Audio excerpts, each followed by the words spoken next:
নমস্কার বন্ধুরা, মৌ কিচেনে তোমাদের সবাইকে স্বাগত জানাই। আজকে আমার রেসিপি হলো আলু দিয়ে রূপচাঁদ মাছের ঝাল, আর এটি গরম ভাত দিয়ে খেতে দুর্দান্ত লাগে। তাহলে চলো বেশি কথা না বলে রান্নাটা শুরু করি। রান্নাটির জন্য আমি এখানে 6 পিস রূপচাঁদ মাছ আগের থেকে ভালো করে ধুয়ে নিয়েছি। এবার মাছের পিসগুলো সামান্য লঙ্কার গুঁড়ো, হলুদ গুঁড়ো আর লবণ দিয়ে মাখিয়ে নেব।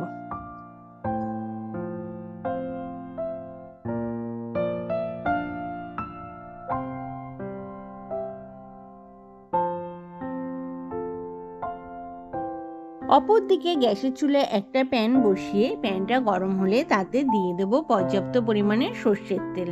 আর এই সর্ষের তেলে মাছের পিসগুলো আমি খুব ভালোভাবে ভেজে নেব। আর তেলটা ভালোভাবে গরম হয়ে গেলে মাছের পিসগুলো একে একে ওই তেলের মধ্যে দিয়ে দেব।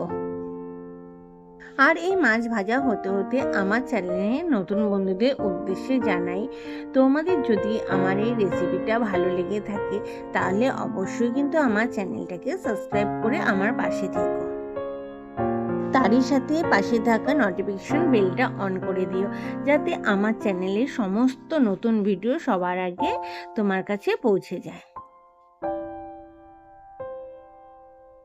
মাছ ভাজার সময় আমরা যদি মাছের পিসগুলো খুন্তির আগায় করে তেলের মধ্যে দিয়ে দিই, তাহলে হাতে গরম তেলে ছ্যাঁক খাওয়ার ভয় থাকে না।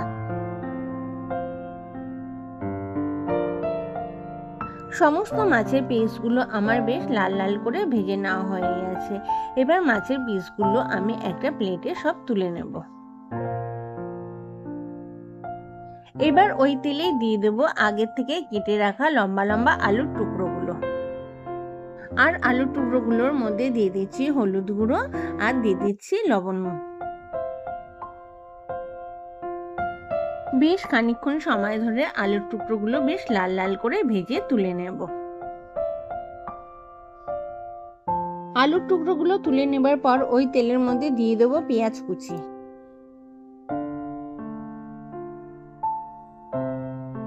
আর পেঁয়াজটা যাতে তাড়াতাড়ি নরম হয়ে যায় এর জন্য দিয়ে দেবো সামান্য পরিমাণে লবণ। এবার পেঁয়াজ কুচিটা হালকা লালচে করে ভেজে নিয়ে তাতে দিয়ে দেবো 2 মিডিয়াম সাইজের পেঁয়াজ বাটা। পেঁয়াজ বাটাটা দিয়েও একটু ভালো করে কষিয়ে নেবো, যাতে পেঁয়াজের কাঁচা গন্ধটা না থাকে। আর দিয়ে দেবো 2 টেবিল স্পুন কাঁচা লঙ্কা আর রসুন বাটা। তারপর দিয়ে দেবো রঙের জন্য হলুদ গুঁড়ো, ঝালের জন্য দিয়ে দেবো লঙ্কার গুঁড়ো আর দিয়ে দেবো স্বাদ মতন লবণ। আর মশলাটা যাতে পুড়ে না যায় তার জন্য সামান্য জল দিয়ে মশলাটা খুব ভালো করে কষিয়ে নেব। আর মশলা কষাতে কষাতে যখন মশলার কালারটা চেঞ্জ হয়ে আসবে আর মশলা থেকে তেল বেরোতে থাকবে, তখন দিয়ে দেবো আগে থেকে ভেজে রাখা আলুর টুকরোগুলো।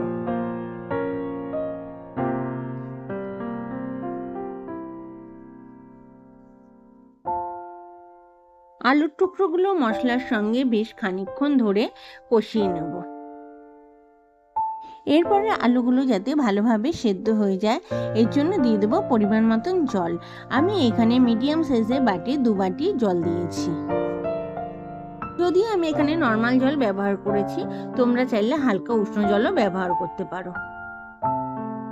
জলটা দেওয়ার পর আমি মিনিট 10 ভালো করে ঝোলটা ফুটিয়ে নিয়েছি। এতে আলুগুলো খুব ভালোভাবে সেদ্ধ হয়ে গেছে। এবার দিয়ে দেবো আগের থেকে ভেজে রাখা মাছের পিসগুলো। মাছের পিসগুলো দিয়ে 5-7 মিনিট ভালো করে রান্না করে নিলেই কিন্তু রেডি আমাদের দারুণ স্বাদের রূপচাঁদ মাছের ঝাল। তোমাদের কাছে অনুরোধ রইল, অবশ্যই তোমরা এই রেসিপিটা একদিন ঘরে বানিও আর কমেন্ট করে জানিও তোমাদের খেতে কেমন লাগলো।